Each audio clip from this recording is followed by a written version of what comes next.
ኢትዮ ቴሌኮም ከስንቄ ባንክ ጋር በአጋርነት 15 ቢሊዮን የብር መጠን ያለው የቴሌብር የሞባይል ፋይናንሻል አገልግሎቶችንና የዲቫይስ ፋይናንሲንግ አገልግሎቶችን አስጀምሯል።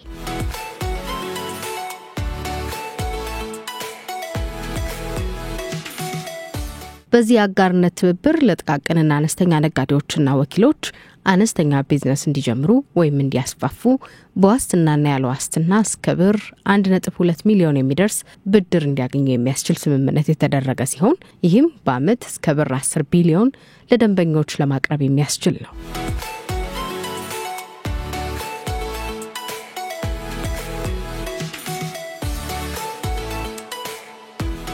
በሌላ በኩል ከስምምነት ላይ የተደረሰው የደሞዝ ብድር አገልግሎት ወርሃዊ ደሞዛቸው በቴሌብርና በስንቄ ባንክ ለሚከፈላቸው የግልና የመንግስት ተቋማት ሰራተኞች እስከ 1 ሚሊዮን ብር ድረስ ብድር እንዲያገኙ የሚያስችል ሲሆን ይህም በአመት እስከ 1.3 ቢሊዮን ብር የሚደርስ የብድር አቅርቦት ስምምነትን ያካተተ ነው። የብድሩ ተጠቃሚ ነኝ። ያው ባንክ ሄደህ መበደር ካለብህ ብዙ ነገሮችን ማድረግ አለብህ፣ ወይ ቤት ማሳያዝ አለብህ ወይ የተለያዩ ነገሮችን አድርገ ነው የባንክ ብድር የምታገኘው። ነገር ግን ይሄ በኢትዮ ቴሌኮም በኩል የመጣው ብድር ግን እጅግ በጣም ቀላልና ባለውበት ቦታ ሆኜ መበደር የምችለው አይነት ነው። ስሜ አክሊለ ሰማያት ተማሪ ይባላል። የሥራ ዘርፌ ትራንስፖርት ላይ ነው የምሰራው። የሚኒባስ ታክሲ ሹፌር ነኝ።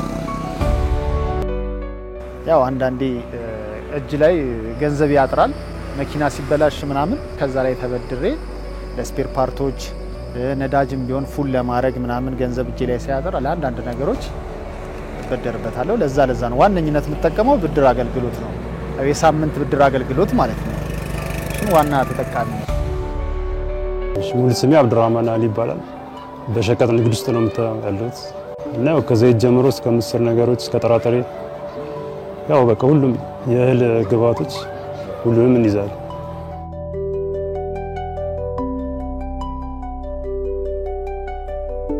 ያው ሁሉ ነገር ቴሌብር ስለሆነ በዛውና ስራው እየሰፋ እየመጣ ስለሆነ ያው በዛው ነው ያሳደኩት። በጣም ጠቅሞኛል። ቴሌብር ብድሩ በጣም ጠቅሞኛል እና ያው ስራው እየሰፋ ሲሄድ በዛው ልክም ያው እንትኑ ይጠቅመኛል። ብድሩ ያው እየተጠቀመኝ ይላል ማለት ነው። ወደፊት እንደዚህ አይነት ነገር አልተለመደም ነበር ኢትዮጵያ ውስጥ። ከዚህ በፊት በጣም ብዙ ፕሮሰስ አለው ብር ለማግኘት። አሁን ግን ይሄን ነገር በጣም አቅልሎልናል ኢትዮ ቴሌኮምና ስንቄ ባንክ ያደረጉት አጋርነት የብድር አገልግሎት ከማቅረብ የተሻገረም ነው። ተቋማቱ በአጋርነት የስማርት ስልክ ስርጸትን ለማሳደግ ያለመ የዲቫይስ ፋይናንሲንግ አገልግሎት አስጀምረዋል። ይህም ዝቅተኛ ገቢ ያላቸው ዜጎች ስማርት ስልኮችንና ሲም ካርዶችን በተመጣጣኝ ዋጋና በረጅም ጊዜ ክፍያ እንዲያገኙ የሚያስችል ሲሆን በአመት እስከ 2 ሚሊዮን ዲቫይሶችን ለማቅረብ በማቀድ የ4 ቢሊዮን ብር የገንዘብ አቅርቦት ስምምነት ተደርጓል።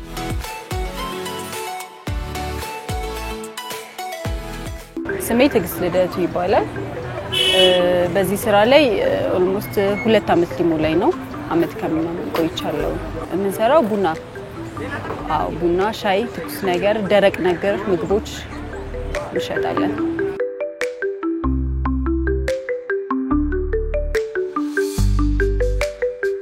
ስራዬን እንዲያሰፋልኝ ወይም ደግሞ ውስጤ ያለው ልሰራ የምፈልገውን ስራ በደንብ ሊያሰራኝ የሚችል ብድር ለማግኘት ግን ቤት የለኝም፣ መኪና የለኝም፣ ቋሚ ንብረት የለኝም። ያንን ነገር ማግኘት አልችልም። ስሜ ኤልያስ ይባላል። አሁን የተሰማራሁበት ስራ ግን ቲክቶከር ነኝ። አጠቃቀሙ አሪፍ ነው፣ ምቹ ነው። ኦሬዲ በሰከንዶች ውስጥ ነው የምትበደረው። ከዛ በኋላ ቀስ ብለህ ነው የምትከፍለው። እዚህ ለምሰራው ስራ እቃዎች ማቴሪያሎች ማሟያ ነው ያደረኩት የተበደርኩትን ብድር። የቴሌብር በጣም ዘርፈ ብዙ አገልግሎት ነው የሚሰጠው። የቴሌብር በጣም ተጠቃሚ ነን። በሱ ያው ቴክኖሎጂኛ ወደ ኋላ የቀረነን በርግጥ ግን ቴክኖሎጂውን ብንጠቀመው አሪፍ ነው። አሁን ለምሳሌ ሌላ ጊዜ የሆነ እቃ ለመግዛት ኢቲኤም ጋር ሮጠህ ባንክ ቤት ሄዳ ኢቲኤም አውጥተህ ከዛ ድጋሚ ጋራጅ መጥተህ ከዛን ከጋራጅ ደግሞ ከፍለህ ምናምን ነው። አሁን ግን በስልክ ደውለህ በቃ በቴሌብር ልክልሃለሁ የቴሌብር ቁጥር ስጠኝና በስልክ ምናምን በዛ በስልክ ያልቃል። ከዛም በሞተር ይመጣል እዚሁ ያለ በጣም ጊዜ ያው ጊዜ ማለት ገንዘብ ማለት ነው። ስለዚህ ያው አንድ ቀን የምታርበትን አንድ ቀን ትሰራበታለህ ማለት ነው። እና ብሩ ደግሞ የተበደረው በጣም ይጠቅመናል። ገባ እዚሁ ብዙ ነገር እንሰራበታለን እና እዚሁ ሆነ ታገኘዋለህ የብድር አገልግሎቱን። ያው በዛ ላይ ደግሞ በቃ አሪፍ ነው፣ ኢንተረስቱም አሪፍ ነው። ያለው አፕሊኬሽኑ ራሱ በጣም ቀላል ነው። መጀመሪያ ላይ ልክ አናውንስ እንዳረጋችሁት ወዲያው ገብቼ የፈቀደልኝን ያህል ነው የተበደርኩት። ከዛ በኋላ ግን የመጨረሻው ሊሚት 10000 ነበር የዳሽን አስታውሳለሁ። ያኔ በዛ እየተበደርኩኝ ስራ ሰራበት ነበር። ዘን በትርፌ እየመለስኩኝ በጣም ጠቅሞኛል።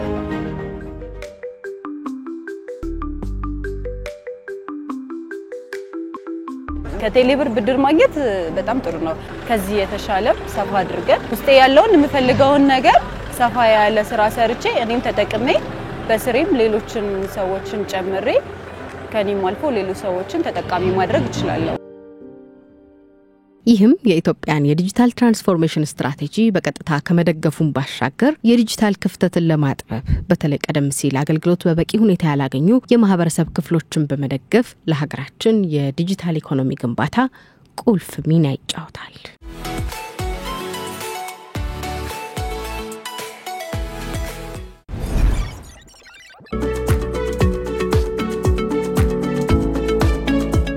ሃፒ አወር ፓኬጅ ደንበኞቻችን ከሳምንት እስከ ሳምንት አጋርነታችን ወይ ደግሞ አብሮነታችን የምናሳይበት ጥቅል ነው። ለምሳሌ እሁድ ጧት ላይ ማለት ነው ደንበኞቻችን ያው ሞርኒንግ ጧት ላይ ሃፒ ሞርኒንግ የሚለውን ዲስካውንት የሆነ ፓኬጅ ነው።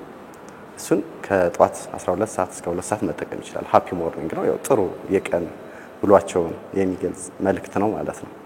ከዛ በኋላ ከ4 ሰዓት እስከ 5 ሰዓት ባለው ሃፒ ሳንዴይ ምንለው አለ ማለት ነው። ይሄን ሃፒ ሳንዴይ ያመጣንበት ዋና ዓላማችን ምንድነው?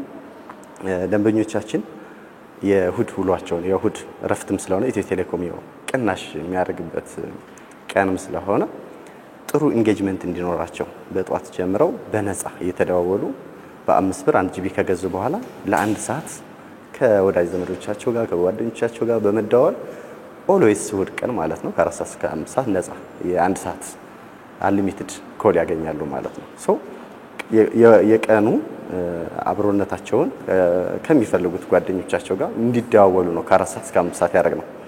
ከዛ በኋላ ምሳ ሰዓት ደግሞ ከ6 ሰዓት እስከ 7 ሰዓት ደግሞ ሃፒ ላንች የደስታ ምሳ ማለት ነው። ምሳሌ ሰብሰብ ሲሉ በ5 ብር 1 ጂቢ 10 ሚኒት 10 ኤስኤምኤስ በ5 ብር ነው ባይዘው እየሰጠናቸው ያለ ነው ማለት ነው። ስለዚህ ምሳ ሰዓት ላይ በደንብ አድርገው ኢንጌጅመንታቸው ከፍሬንዶቻቸው ጋር ጥሩ ቆይታ እንዲኖራቸው ነው ማለት ነው። ሶዛት ሙሉ ቀን አብረናቸው ነው ማለት ነው። እንደዚህ ፋይናሊ ናይት ላይ ከ6 ሰዓት በኋላ ደግሞ ሃፒ ናይት እንላቸዋለን ማለት ነው። በ25 ብር አንሊሚትድ ዳታ ነው የሚያገኙት ማለት ነው። ሶዛት ከጧት እስከ ማታ ሃፒ ነው ማለት ነው። ሶ ሙሉ ቀን እንዲህ ያለ ሮቴት እያደረገ ከእሁድ እስከ እሁድ ይቀጥላል ማለት ነው።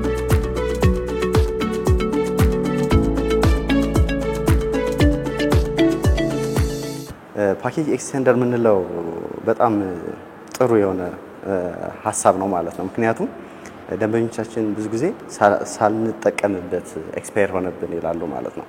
ስፔሻሊ የሳምንታዊና የወራዊ ደንበኞቻችን ማለት ነው። ሶዛት እዛ ጋር ያስቀመጥናቸው ለ5 እና ለ15 ቀን ኤክስቴንድ እንዲያደርግላቸው የተቀመጡ ጥቅሎች አሉ። እሱን በመግዛት ኤክስፓየር የሆነባቸውን ፓኬጅ ኤክስቴንድ ማድረግ ይችላሉ ማለት ነው። ለምሳሌ ላይ የዊክሊ ፓኬጅ ቢገዛ ሳልጠቀምበት ኤክስፓየር ቢያደርግ ዊዝን በ3 ቀን ውስጥ ይሄንን የፓኬጅ ኤክስቴንደር ከገዛው ኤክስቴንድ ያደርግልኛል ማለት ነው። ሶ ኤክስፓየር የሚሆነውን የጥቅል ወይ ደግሞ ፓኬጅ ቀኑን እንዲያራዝምልን የሚያስችሉ ጥቅሎች ናቸው ማለት ነው።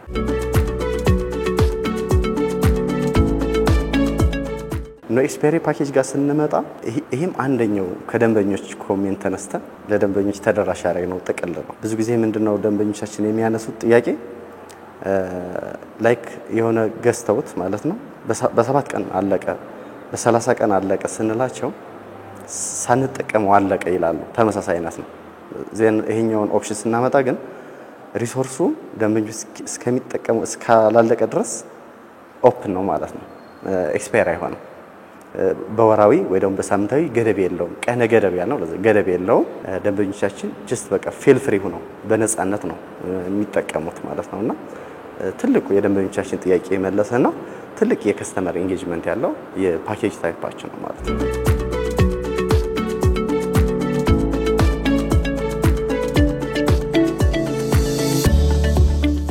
ሁሉም ጠቅላላ አድርገን ቅድም ያነሳናቸው በስፔሻል ኬዝ ደንበኞቻችን በስፔሻል ኬዝ ሊጠቀሟቸው የሚችሏቸው ፕላኖች ናቸው። ለምሳሌ ሃፒ አወርን በቋሚነት መንገዛው ሳይሆን ሰዓቱን ጠብቀን ምን ተጠቀመው ነው። ሁሉም ቻናሎቻችን USSD ላይ ቴሌብር ላይ 10% አለው ቴሌብር ላይ ሌሎች ቻናሎቻችን ላይ ማይቴቴል ላይ ቻትቦት ላይ ሁሉም አሉ ማለት ነው። ምንም ደንበኞቻችን የሚያውቁት ነገር ነው ጆርኒው ማለት ነው። ገብተው መጠቀም መግዛት ነው። ሃፒ አወር ሚል አለ ሃፒ አወር ሚለው ጋር ገብተው መግዛት ነው ማለት ነው። በዋነኝነት ምንድነው ሃፒ አወር ላይ የሚያነሱ ደንበኞቻችን ጥያቄ አለ። ለምሳሌ አንሊሚትድ የሁዱ ማለት ነው ለአንድ ሰዓት አንሊሚትድ የምንሰጠው ኮል በ5 ብር 1 ጂቢ እንሰጣለን። 1 ጂቢውን ለአንድ ሰዓት ልጠቀም ስለንችል ኮሉን ሳልጠቀምበት ነው ስለዚህ ምንም እንትን አይሰጥም ሚል ተመሳሳይ ሰዓት ስለሆነ ሴንስ አይሰጥም ሚል ይነሳልና እሱኛው ምንድነው ኤክስቴንድ ይደረግላቸው ለሚቀጥለው እሁድ ነፃ ኮል ይሆንላቸዋል ማለት ነው። ምናልባት 1 ጂቢ ሲጠቀሙ ከ4 ሰዓት እስከ 5 ሰዓቱ ካለቀ ኮሉን ኔክስት እሁድ ያለ ምንም እንትን ይጠቀሙበታል። ጠብቀው ከ4 ሰዓት እስከ 5 ሰዓት ሲደውሉ ነፃ ነው ማለት ነው። እሱ አለ። ስለዚህ ሁሉም ኖ ኤክስፓየሪ ፓኬጅም ፓኬጅ ኤክስቴንደርም ሃፒ አወርም ያሉን የኢትዮ ቴሌኮም ቻናሎች ላይ ገብተው በቀላሉ መግዛት ይችላሉ ማለት ነው። ሁሉም ደንበኞች መግዛት ስለሚችሉ ምንም ስፔሻል ሪኳየርመንት የለውም። ማንኛውም ከስተመር መጠቀም ይችላል ማለት ነው።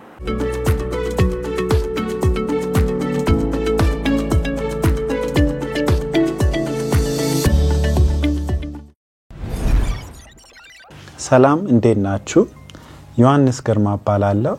ዛሬ በዘመንና ቴክኖሎጂ ፕሮግራማችን ላይ ህይወታችንን በተለያየ መልክ የሚያቀሉልን ቴክኖሎጂዎች ቱቶሪያሎች ለምሳሌ ስልካችን ላይ የተለያዩ አፕሊኬሽኖች ሊሆኑ ይችላሉ ወይም ኮምፒውተራችን ላይ የተለያዩ ድረገጾች ምንጠቀመው ለፕሮዳክቲቪቲ ለተለያየ ነገር እነዚህን ሁላ እዚህ ፕሮግራማችን ላይ እናያቸዋለን። አብራችሁን ቆዩ። በዛሬ ፕሮግራማችን ላይ ይዤላችሁ የመጣሁት ኮምፒውተራችን ላይ 3 ጠቃሚ ሶፍትዌሮች ናቸው። እነዚህ 3 ሶፍትዌሮች በተለያየ ዘርፍ ላይ ያገለግላሉ ብዬ ስለማምን ነው። አንደኛው በስቶሬጅ ማኔጅመንት ነው፣ ሁለተኛው በፋይል ማኔጅመንት፣ የመጨረሻው ደግሞ ሚዲያ ማኔጅመንት ነው። እነዚህን 3 ሶፍትዌሮች አንድ ባንድ እንዴት ጥቅማቸው አገልግሎታቸው ምን ላይ እንደሆነ እና እንዴት ኢንስቶል የምታደርጉትን እዚህ ቪዲዮ ላይ አሳያችኋለሁ። የመጀመሪያው ሶፍትዌር ሬኮሜንድ ማደርገው በስቶሬጅ ማኔጅመንት ሬኮሜንድ ማደርጋችሁ 7zip ይባላል። ይሄ ሶፍትዌር ዋናው ዓላማው ፋይሎችን ኮምፕሬስ ማድረግ ነው። ስለዚህ ኮምፒውተራችሁ በስቶሬጅ በጣም ሲጨናነቅ እነዚህን ፋይሎች ሰብስባችሁ በዚፕ ፎልደር ማስቀመጥ ትችላላችሁ። ያኔ በፓስወርድ እንዲቀመጥ ማድረግ ትችላላችሁ። ለሴኩሪቲ ፐርፐዝ ወይም ዚፕ ፎልደር አድርጋችሁ አስቀምጣችሁት በጎን ነፃ ስቶሬጅ ፒሲያችሁ ላይ ማግኘት ትችላላችሁ። 7zip ዳውንሎድን በተለያየ መልክ ኢንስቶል ማድረግ ትችላላችሁ። እዛው ዊንዶውስ ኮምፒውተር ካላችሁ እዛው ዊንዶውስ ስቶር ውስጥ ዳውንሎድ ማድረግ ትችላላችሁ ወይም የትኛውም ብራውዘራችሁ ላይ ገብታችሁ 7zip ብላችሁ ሰርች ታደርጉ ዋናው የነሱ ድረገጽ ላይ ገብታችሁ ሌተስት ቨርዥኑን ኢንስቶል ማድረግ ትችላላችሁ። የሁለተኛውን ሶፍትዌር ሬኮሜንድ ማደርገው በፋይል ማኔጅመንት ዘርፍ ላይ ያለ ነው። ይህም ፋይል ማኔጅመንት ሶፍትዌር የሚባለው ኤቭሪቲንግ ሶፍትዌሩ ዋናው ጥቅሙ የትኛውም ፋይላችሁን የትም ቦታ ኮምፒውተራችሁ ውስጥ እስካለ ድረስ ኤቭሪቲንግ ሰርች ኢንጂን ስለሆነ እዛው ሎካሊ ሰርች አድርጋችሁት ፋይል ስማችሁን የትም ቦታ ማግኘት ትችላላችሁ። ብዙ ጊዜ ኮምፒውተራችን ላይ በብዙ አመታት ስንይዘው ፋይሎች የተለያየ ቦታ ልናስቀምጥ ይችላለን ስናስበው ወይም ሳናስበው። ኤቭሪቲንግ የሚጠቅመው ስሙን እስካወቃችሁ ድረስ እንዳለ በቀላሉና በፍጥነት ያንን ፋይል ስም ሰርች እዛ ላይ ስታደርጉት የቱ ጋር እንዳለ በቀላሉ ያስቀምጥላችኋል። ኤቭሪቲንግ ሶፍትዌሩ ማግኘት ስትፈልጉ ድረገጽ ላይ ኤቭሪቲንግ ዳውንሎድ ብላችሁ ሰርች ስታደርጉ ዋናው ድረገጻቸው ላይ ትገባላችሁ። ከዛ በኋላ ሌተስት ቨርዥኑን ታገኙና በቀላሉ ቪዲዮ ላይ እንደምትመለከቱት ኢንስቶል ማድረግ ትችላላችሁ። ሶስተኛውና የመጨረሻው ሶፍትዌር ሬኮሜንድ ማደርገው ሚዲያ ማኔጅመንት ላይ የሚያገለግል ነው። ይሄም VLC ፕሌየር ይባላል። VLC ፕሌየር ዋናው ጥቅሙ ኮምፒውተራችን ላይ የተለያዩ ቪዲዮዎች በምናይበት ጊዜ እነዚህ ቪዲዮዎች በተለያየ ፋይል ፎርማቶች ሊቀመጡ ይችላሉ። MP4 የሚባለው አለ፣ AVI የሚቀመጥ አለ። በተለያየ እነዚህ ፋይል ፎርማቶች አንድ ሚዲያ ፕሌየር VLC አሁን ሬኮሜንድ ማደርጋችሁ ላይት ነው። ፋይል ስቶሬጁ በጣም ቀላል ስለሆነ ኮምፒውተራችሁን አያጨናንቅም እና የተለያዩ የሚዲያ ፎርማቶች ማጫወት ይችላል። ነፃ ነው። ፔድ የሆኑ ሶፍትዌር ስላልሆነ VLCን ሬኮሜንድ አደርጋለሁ። VLCንም ዳውንሎድ ለማድረግ የትኛውም ብራውዘራችሁ ላይ ገብታችሁ VLC ዳውንሎድ ብላችሁ ዋናው የVLC ድረገጽ ላይ ተገባላችሁ። ሌተስት ቨርሽኑን እዛ ታገኙና ቪዲዮ ላይ እንደምትመለከቱት VLC ፕሌየርን ኢንስቶል አድርጉት። እነዚህ 3 ሶፍትዌሮች ሬኮሜንድ ያደረጉበት ምክንያት አንድ በተለያየ ዘርፍ ላይ ስለሚያገለግሉ ነው። ከዛ በተጨማሪ ፔድ የሆኑ ሶፍትዌር አይደሉም፣ ነፃ ናቸው። ላይት የሆነ ሶፍትዌሮች ናቸው፣ ብዙ ስቶሬጅ አይዙም እና በብዙ ሰዎች የሚጠቀሙት ሶፍትዌሮች ነው ብዬ ስለማምን ነው። እነዚህን 3 ሶፍትዌሮች ተጠቅማችሁ በሚዲያ ማኔጅመንታችሁ ሆነ ወይም በስቶሬጅ ወይም በፋይል ከዚህ በኋላ አትቸገሩ።